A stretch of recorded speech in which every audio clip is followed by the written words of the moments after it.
Maureen Rutledge was born March 18, 1931 on the family farm in Lenore District.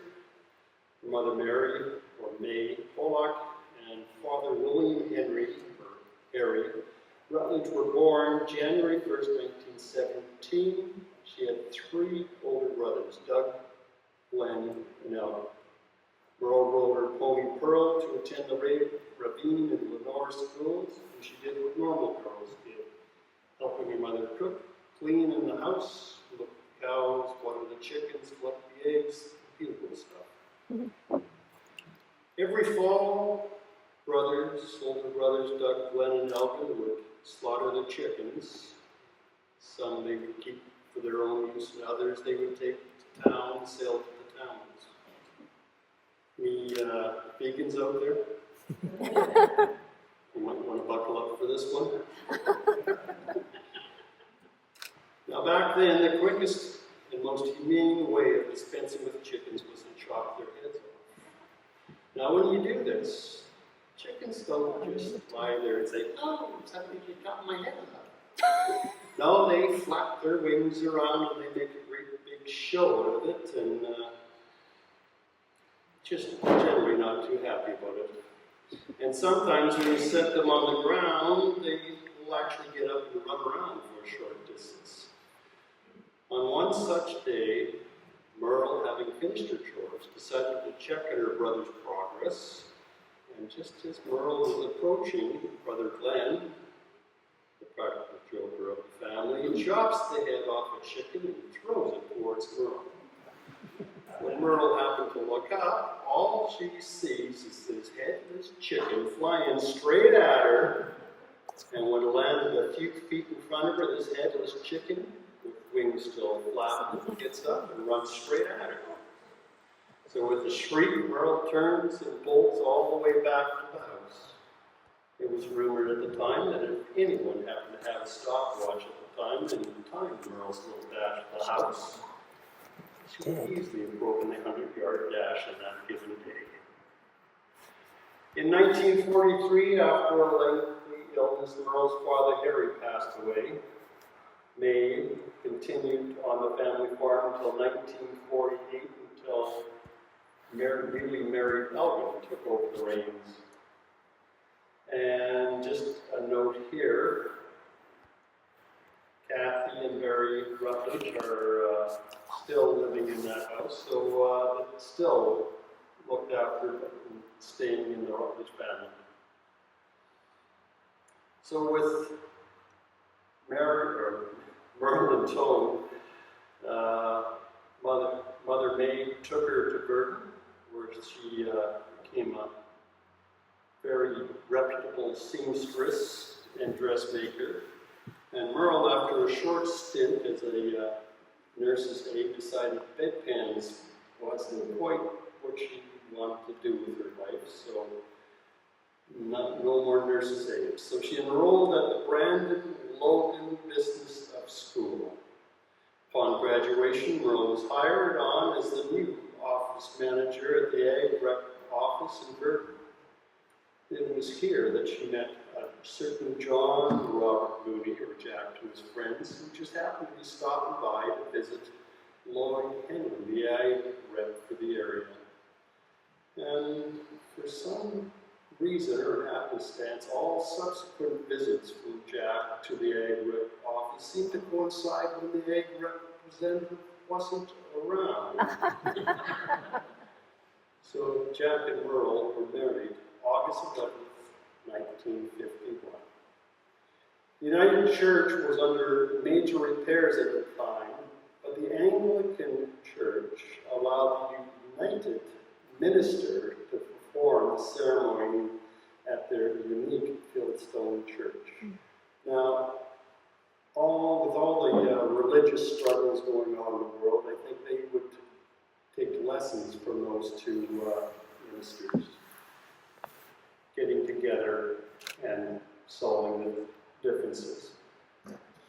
During the time in Virden, Brent was born June 25th, 1952. Blaine followed suit April 14th, 1955. They led an active life. Jack was the chairman of the United Church Committee of Stewards, where he was responsible for fundraising for the new addition to the church, and Merle was the leader of the young people's group at the time. They built a cottage at Oak Lake and had a hobby farm of a half section of land that was bequeathed to Jack by his Uncle Bob Mooney. Close to family and friends, these were happy times, but in 1958, Jack was transferred to Winnipeg as the manager of Western operations for Green Cross Projects, and there we moved to 71 Golden Gate Bay, a brand new housing development. A couple years after the move, the family was completed April 5th, 1960, when Mary joined the family.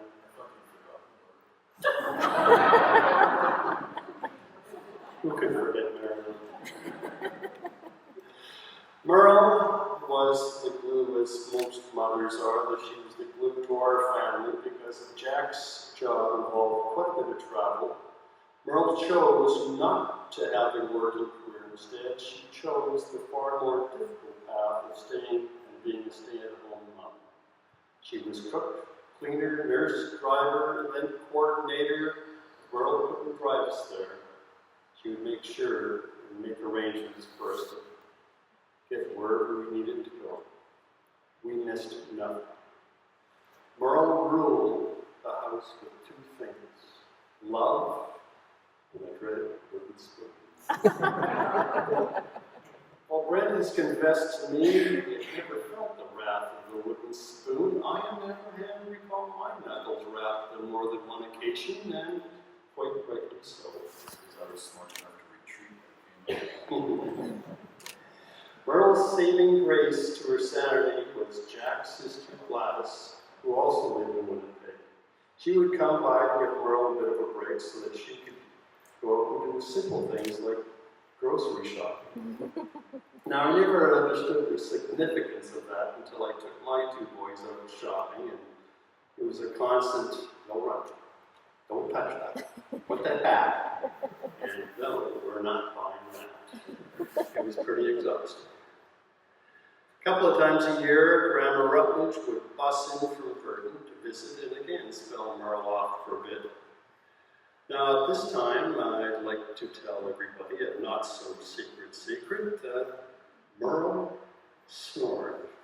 And not just a heavy, rasping kind of snoring. No, it was a full-blown foghorn type of snoring. And Merle came by it honestly. Grandma Rutledge could also tilt the scales. When the two of them got together under one roof, neighbors could be heard the next day saying, "It never rained last night, but I'm pretty sure I heard thunder." On one such visit, Brent and I decided to tie it on with a pillow fight. No, we didn't just grab any pillows. No. We grabbed the premium, top of the line, down feather pillows out of Mom and Dad's room. Now, as the battle moved out in the hallway, Grandma Rutledge was coming in from the living room. Merle, the wooden spoon, was coming in from the kitchen and thus pinning us in. And just as all parties conferred, poof. Now, I don't recall who made that fatal blow, but when that pillow burst open, there were hundreds of teeny tiny feathers floating in the air. As Brent and Mary were watching the feathers floating down, I was keeping a wary eye on Merle and the wooden spoon. You could cut the tension in the air, and fortunately, Grandma Rutledge started to laugh. Everything just went nice. Of course, we had to clean everything up, and we spent the next 2 hours cleaning up hundreds of teeny tiny feathers, and we're still finding the odd ones days afterwards. I had a baseball glove when I was younger. Not just any baseball glove, but a first baseman's glove, which was slightly longer than a regular field glove. And it was beautiful. So I was out in the backyard with my beautiful glove and throwing the ball up in the air and catching it, throwing it up in the air and catching it. And pretty soon I got pretty boring, so I picked a spot on the fence and started throwing the ball at the fence. Wow! Wow! Of course, Merle comes out and she did the strangest thing. Instead of telling me to stop throwing the ball against the fence, she disappeared back into the house. A few minutes later, she comes out, and she's got this thing in her hand. Great big leather pancake with fingers sticking out of it. Strangest thing I've ever seen. So Mom puts this big pancake on her hand. She walks the other end of the yard and gets into her stance, the back catcher stance. She says, "Show me what you got." So not wanting to hurt my mother, I throw this fluffy pitch back to her, and the ball no sooner landed than that glove was in her hand. She whipped it back to me, and I'm not ashamed to admit that it stung me with my beautiful glove. So it was game on. Every time I threw Merle the ball, that it would sink into that big padded pancake. Her fingers would fold around, she'd flip the ball up, and she'd zing it back to me. We must have played catch for a good half an hour, and that was when I found out Merle played in a competitive women's baseball league when she was younger. Every summer when Jack would get his holidays, we went on road trips. We had this big blue, green, depending on who you talk to, canvas tent that weighed a ton compared to today's modern tents. Every time we threw it back in the station wagon, I swear it sunk down a good 2 inches. Everybody had their job to do. Jack, Brent, and I would unroll the beast and set it up. Merle would unpack the essentials and start on supper. And Mary was in charge of the mattresses, pumping up the air mattresses. Now back then we had this hand foot pump that you had to pump up. And Mary was just a teeny tiny little thing. You could barely push it down, but no way was anybody going to help her. We traveled all over Canada, from East Coast to West Coast. We went all over the States, Florida, Bemidji, Mount Rushmore, Arizona, Texas. We visited Jack's sisters Eileen and her husband Nick, and cousins Linda and Susie. She goes by Susan now, but she'll always be Susie to me. That tent covered a lot of country. To fill the void of the Oak Lake cabin in 1967, we moved from St. James to 2268 Henderson's Highway, and it was a 4-bedroom house on a secluded, beautiful river acre lot, and we had a 3-horse stable.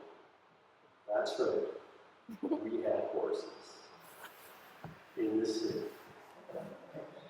We also had a boat, a little 14-foot boat that we used to putt up and down the river on hot summer nights. And so one day we went down to the dock, and instead of the boat being on top of the water, it was under the water, still tied up, but under the water. Then we didn't have a boat any longer. In 1983, Jack was transferred once again, this time to Regina, Saskatchewan, where he resided until Jack's retirement in 1988. Having had enough of the Manitoba, Saskatchewan winters, they moved to Swanson, don't pronounce the T, BC, and they moved into a better homes and garden type of house, beautiful landscape yard, complete with fish pond, with the little bridge that went over the pond. And Jack would fill that fish pond up every week, and the raccoons and herons would empty it out. It was like the never-ending story. This house provided them the room for out-of-town family to come and stay in a huge dining room table to host the big family dinners that they love to put on. And they love family get-togethers. It was also a place for grandchildren, Kate and Maud, to go to after school. And Jack and Merle loved their grandkids. Driving Kate and Maud to different sporting events, driving to Calgary to visit Merle and Ron and grandkids, Kaylee and Danny, flying to Manitoba to visit Blaine and Mary and grandkids, Virden and John. When it came time to downsize, they moved into a condo at 60713 View Crescent, overlooking beautiful golf course with beautiful views of Vancouver and Grouse Mountain. Incidentally, their 1,350 square foot downsize is bigger than my current house. But it was still the center of large family gatherings, meals, and a place for a grandson, grandchild's son, family to come, recharge before moving on. Jack and Merle loved to travel. They went to Hawaii several times, Cuba twice, various hotspots in the U.S.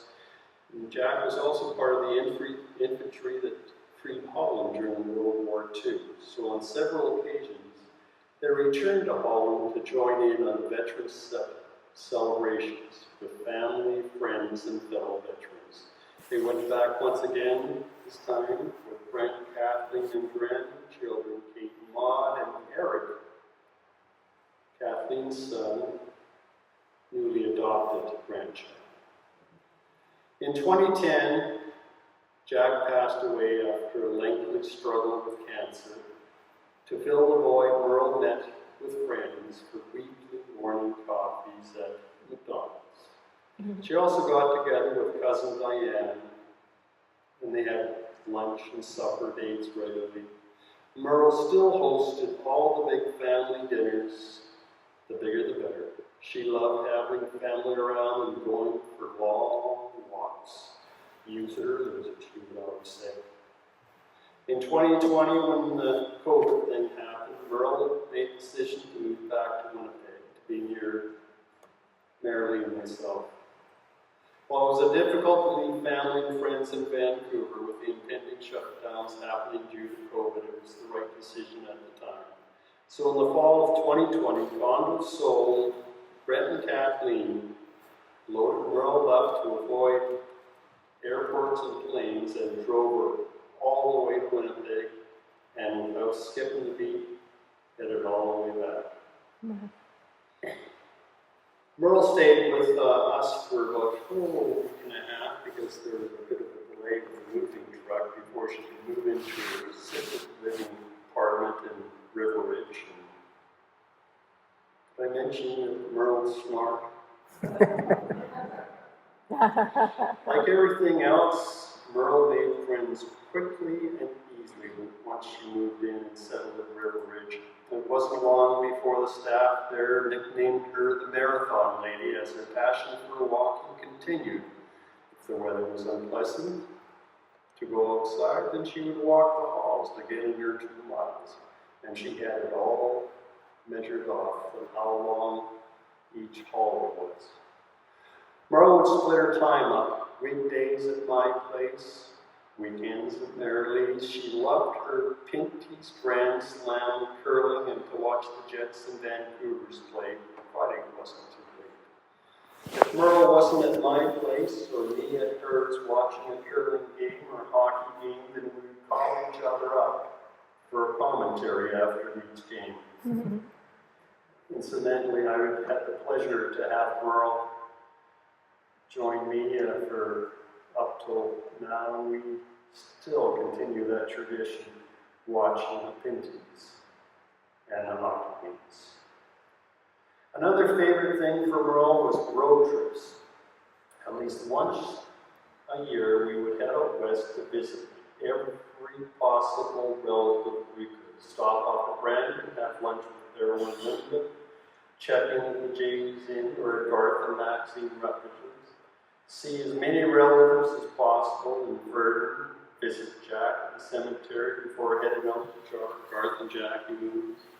On the way back home, we visit Barry and Kathy Rutledge, and then hit Kenny and Cindy Rutledge.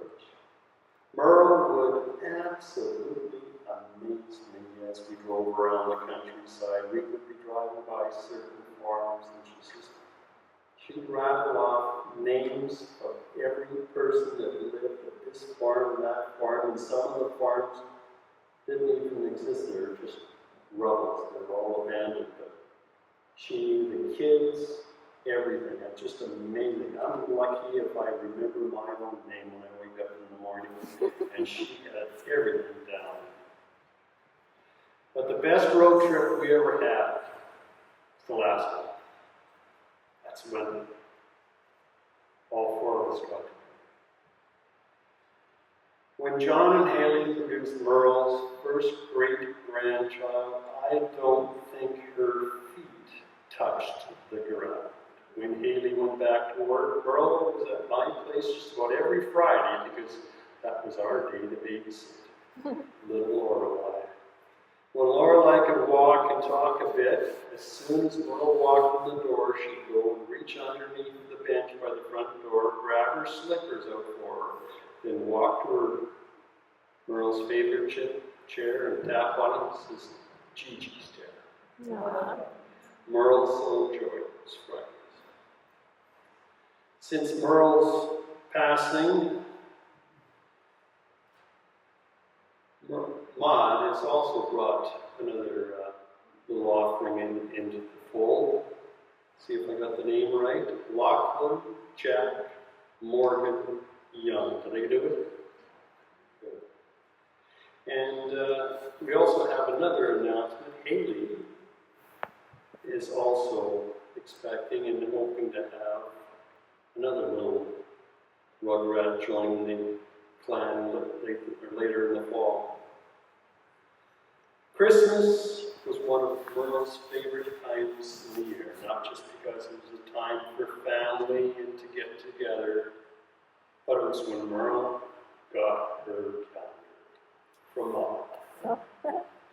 Every fall, Maud would have us send her recent photos from the previous year. She would take all this hodgepodge of photos and miraculously arrange them to form the family photo calendar. Not just that, but complete with everybody's birthday, so no excuses for missing. Merle saved every one. I hope Maud continues this in the future. No pressure. So to finish my little piece off, I just like to quote Merle. It's something she tells everyone. I've led a full and wonderful life.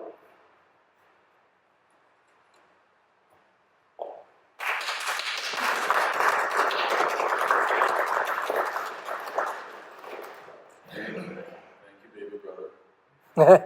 I just like to, at this point, before I read some comments that Mary Lee has written,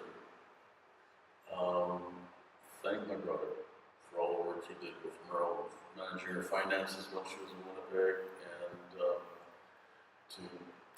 for the organization we've done for this weekend. Being in Vancouver was kind of strange not being able to be part of it. Mary Lee edited stuff, read stuff, kept Blaine from getting too far afield. I just really appreciate the two of you done. Thank you. So these are some comments from Mary Lee. Mom and Dad love to entertain and host people at their home or homes. From time to time, I can remember they hosted parties for Dad's work, neighbors, friends, the coffee gang, as well as family get-togethers.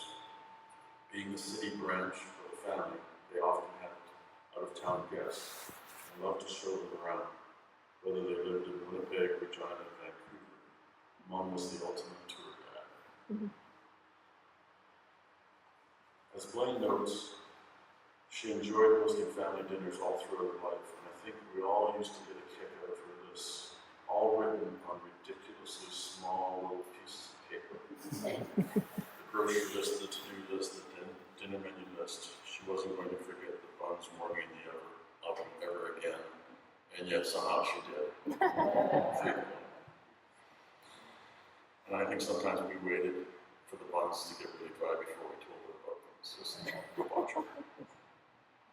In later years, Mom, as her short-term memory sometimes misfired, also used her calendar to note all appointments, special events, birthdays, and also had lists of things she wanted to tell us on in her daily phone calls. She wanted to be sure to remember everyone's birthday and special events. As the last of her generation, both on the Mooney and the Rutledge side, I think we all saw her as the glue that kept us all connected. Though through her, we all remained connected to our grandmothers, aunts, uncles that had passed before her. She liked nothing better than to go out to the farms in Virden each summer and visit all the nieces, nephews, the families, and take a ride down memory lane. She really did enjoy that last trip we made last fall. It was great. Mom savored her relationships with her extended family.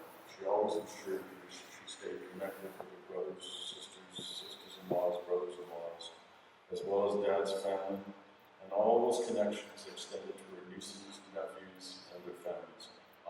These aren't tears. I've dried. Yeah, whatever.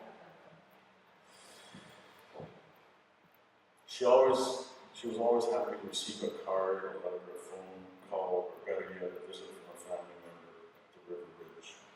These connections meant so much to her over the years, but especially through the last several years. I hope they all, and you all, appreciate how much they meant to her. From our parents, we had inherited a couple of historic travel trunks that were loaded down with family mementos from both the Mooney and Rutledge families. Mom kept all the old family photos as well as clippings from newspapers, cards, letters, etc. There are some gems from her early years as well as from Grandma Mooney and Grandma Rutledge.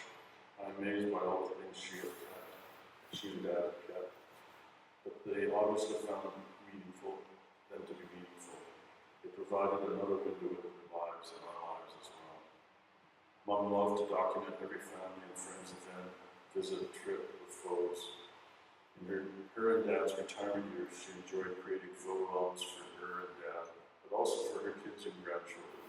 Dozens and dozens of photo albums, most of which are kids.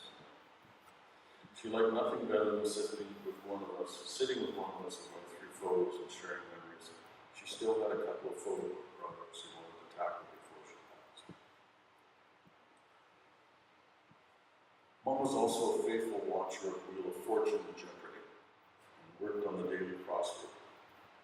Use it or lose it, she would say.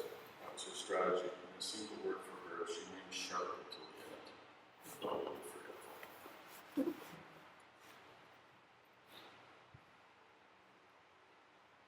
I'm going to make a personal comment about her keeping lists and keeping records. Dad did the family tree. Many of you have the family tree on the new side, and then a cousin of hers did the Rutledge family tree, which we have in a book form. But Mom would update her copy of it every time someone was born, separated, divorced, remarried.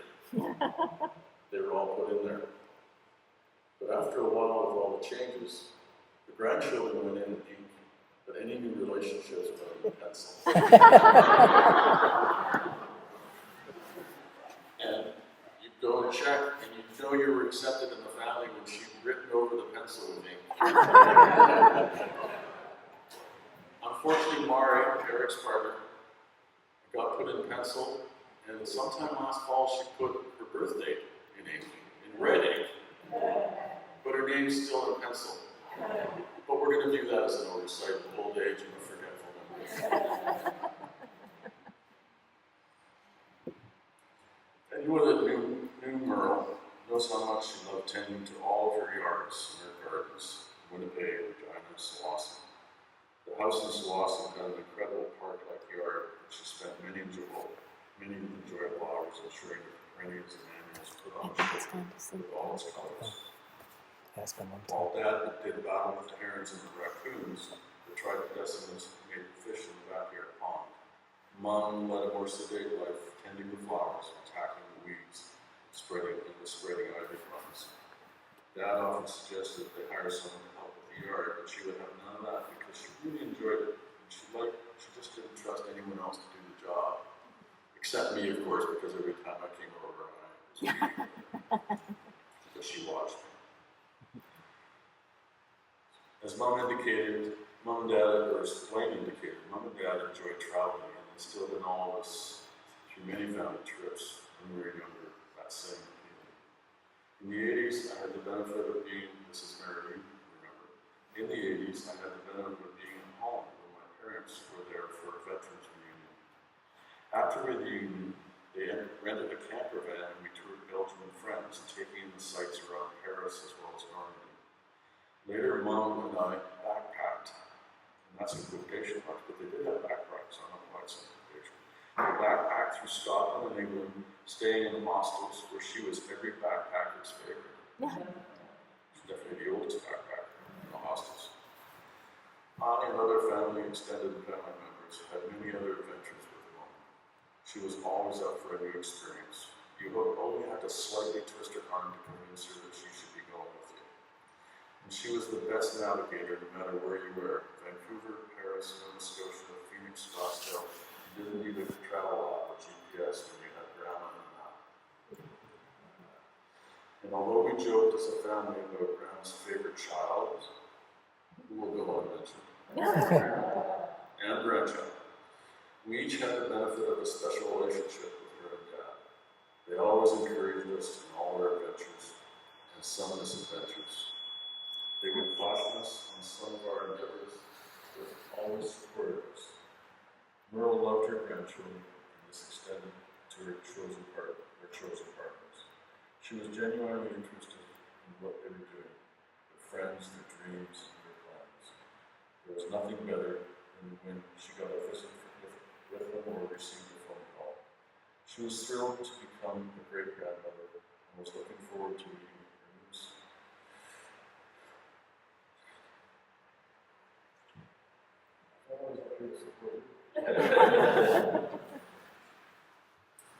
She was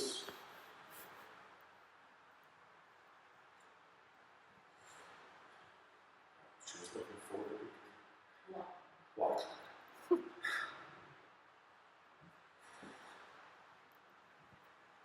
Mary finishes off by saying, we all miss her phone chats, we all miss her visits.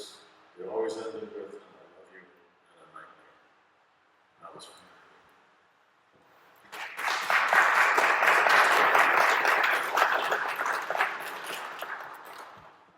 Just a couple of thank yous. Sandy did a video presentation that will be seen later on. I thank you very much. Thanks for Glenda Clark for all the work she's been doing, and special thanks to Jackie Mooney for playing the piano and singing and offering up her farm, and she has her and Garth have gone above and beyond all of duty. We thank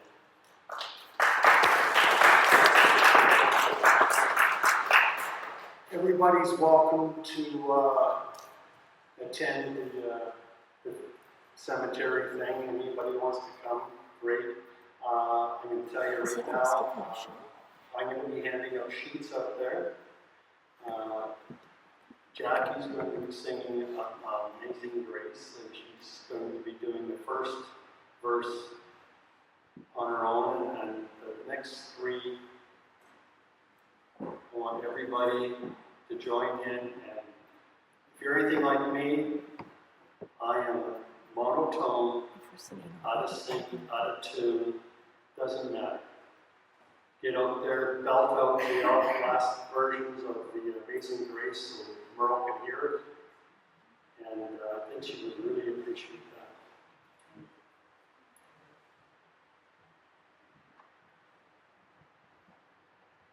Thank you, Blaine and Brent. So as Blaine just said, Sandy has made a video presentation, so we're going to watch that. Feel lucky, I have reason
Thank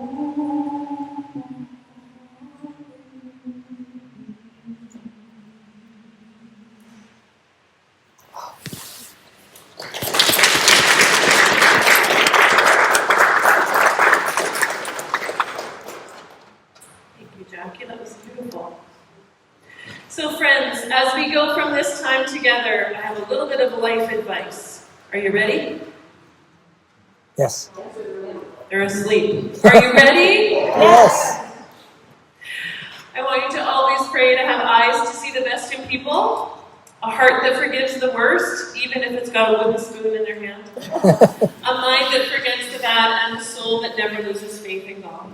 As we leave here, we go now in peace. May that all be so. Amen. So I invite you to rise as you're able. Our closing hymn is "The Day Thou Givest, Lord, is ended."